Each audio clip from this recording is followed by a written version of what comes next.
नमस्ते दोस्तों, मैं आपका स्वागत करता हूं आपके अपने YouTube चैनल एंटी इंडिया में। और आज हम बात करने वाले हैं कि हमें इको फ्रेंडली क्रिसमस क्यों मनाना चाहिए और ऐसा क्या है कि जो लोग आज के समय में क्रिसमस मना रहे हैं इससे हमारी पृथ्वी पर, हमारे पर्यावरण पर, हमारे वन्य जीवों पर और सबसे बड़ी बात है हमारे जो डेली रूटीन है उस पर बहुत ज़्यादा प्रभाव पड़ता है। आज इस बारे में एनालिसिस करेंगे। कृपया करके वीडियो को अंत तक जरूर देखिएगा।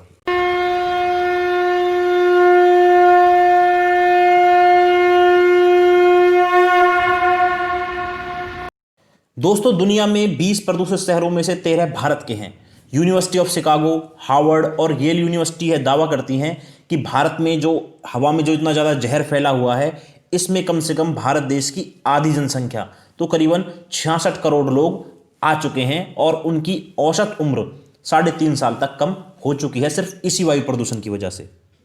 इस दुनिया में कितने पेड़ हैं यह तो ना किसी ने गिना है और ना ही इसका कोई रिकॉर्ड रखा है, लेकिन अमेरिका की जो यूनिवर्सिटी है येल यूनिवर्सिटी, उन्होंने पहली बार इनकी सही संख्या बताने का दावा किया है। और उनका कहना है कि हमने जो रिसर्च की है वो सैटेलाइट तस्वीरों से, वन्य सूचियों से और सुपर कंप्यूटर की मदद से एक खाका तैयार किया है जिससे वो यह बता सकते हैं कि इस दुनिया में कितने पेड़ बचे हैं। लेकिन इतनी संगीन बात के बाद भी जो भारत के मंदबुद्धि जीवी हैं वो हमेशा हिंदू त्योहारों को ही टारगेट करते हैं। दिवाली पर उन्हें पर्यावरण याद आ जाता है, होली पर उन्हें कुत्ते और पानी की याद आ जाती है, रक्षाबंधन पर चमड़े की राखियाँ याद आ जाती हैं जो कि हमने आज तक कभी देखी नहीं है। लेकिन बकरी ईद पर उन्हें कभी भी बकरी याद नहीं आती और क्रिसमस पर कभी उन्हें पेड़ों की याद नहीं आती। ये वही लिब्रांडू हैं जिन्हें रामायण से दिक्कत है और अजान से इन्हें सुकून मिलता है। लेकिन जो भारत के बुद्धिजीवी हैं वो इसे बड़े शौक से मनाते हैं, जबकि उनके पास पूरा डाटा है कि जो क्रिसमस है उससे पूरी दुनिया पर कितना ज़्यादा इफेक्ट पड़ रहा है। और इतना ही नहीं, जो देश की राज्य सरकारें हैं वो भी इसमें बहुत ज़्यादा रुचि दिखाती हैं। जैसे उदाहरण के आप दिल्ली की सरकार को ही ले लीजिए। केजरीवाल की जो सरकार है वो पिछले 4-5 साल से दिवाली विरोधी रही है, होली विरोधी रही है। तो आप यहाँ से केजरीवाल का जो हिपोक्रेसी है वो देख सकते हैं कि दिवाली पर पूरी तरह से पटाखे बैन करने के बाद उन्होंने क्रिसमस पर पटाखों की इजाज़त दे दी। भारत में सेकुलरिज्म के नाम पर दशकों से यह पूरा नैरेटिव तैयार की जा रहा है कि जैसे ही कोई हिंदू त्यौहार होता है उस पर ये जो बुद्धिजीवी हैं, जो ये मंद बुद्धिजीवी हैं, एक्टिव हो जाते हैं और इको फ्रेंडली दिवाली की बात करते हैं, इको फ्रेंडली होली की बात करते हैं, लेकिन कभी ना तो इको फ्रेंडली ईद की बात करते हैं और ना ही इको फ्रेंडली क्रिसमस की बात करते हैं। जबकि क्रिसमस पे जिस तरह से पेड़ काटे जा रहे हैं और ईद पर जिस तरह से बकरों की हत्या की जा रही है, मेरे हिसाब से हिंदू त्योहारों से ज़्यादा तो क्रिसमस और ईद को इको फ्रेंडली होना ज़्यादा ज़रूरी है। पर्यावरण का इतना बुरा हाल होने के बाद, ग्लोबल वार्मिंग के बाद भी क्रिसमस पर अंधाधुंध पेड़ काटे जा रहे हैं। अगर हम यूके की बात करें तो यूके में हर साल क्रिसमस पर 80 लाख से ज़्यादा पेड़ काटे जाते हैं। अमेरिका में हर साल 2.5 से 3 करोड़ पेड़ सिर्फ क्रिसमस पर ही काटे जाते हैं। यहाँ मैंने सिर्फ 2 देशों की बात की है। अगर यूरोप के 45 देशों की बात करें और साउथ और नॉर्थ अमेरिका के 37 देशों की बात करें तो आप खुद इस आंकड़े का पता लगा सकते हैं कि पर्यावरण को कितनी बुरी तरह से नुकसान पहुंचाया जा रहा है क्रिसमस के जरिए।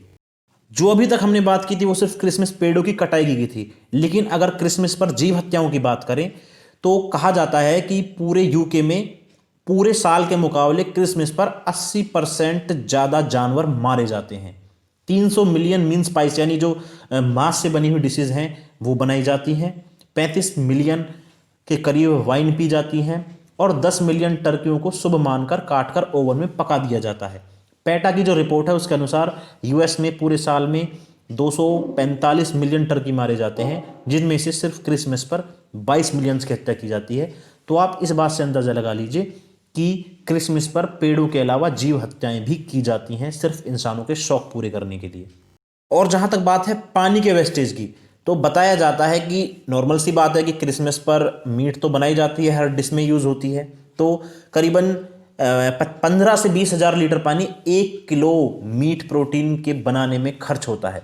तो आप इस बात से अंदाज़ा लगाते हैं कि जीव हत्या के साथ साथ पर्यावरण के साथ साथ पानी की भी बहुत ज़्यादा वेस्टेज हो रही है।